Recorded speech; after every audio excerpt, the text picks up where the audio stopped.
Menteri Luar Negeri Iran Abbas Araghchi menegaskan masih ada bom yang belum meledak di fasilitas nuklir yang diserang Amerika Serikat pada 2025 lalu.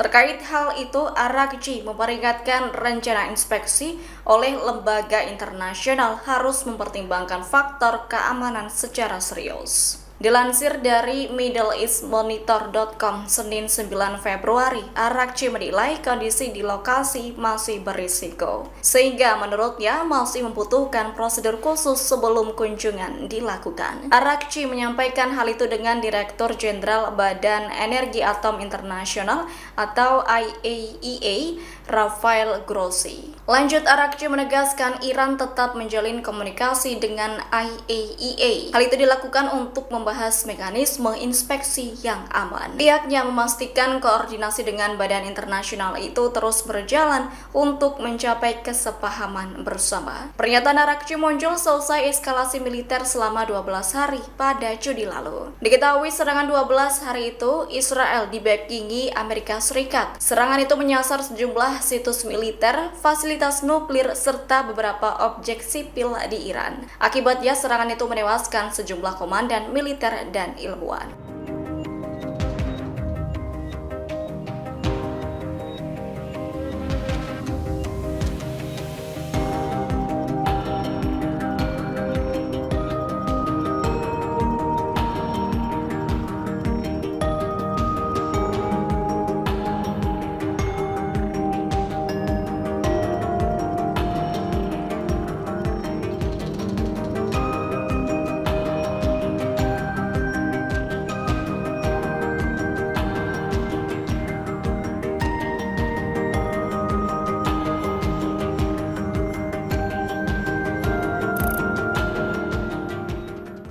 Download Tribun X sekarang, menghadirkan lokal menjadi Indonesia.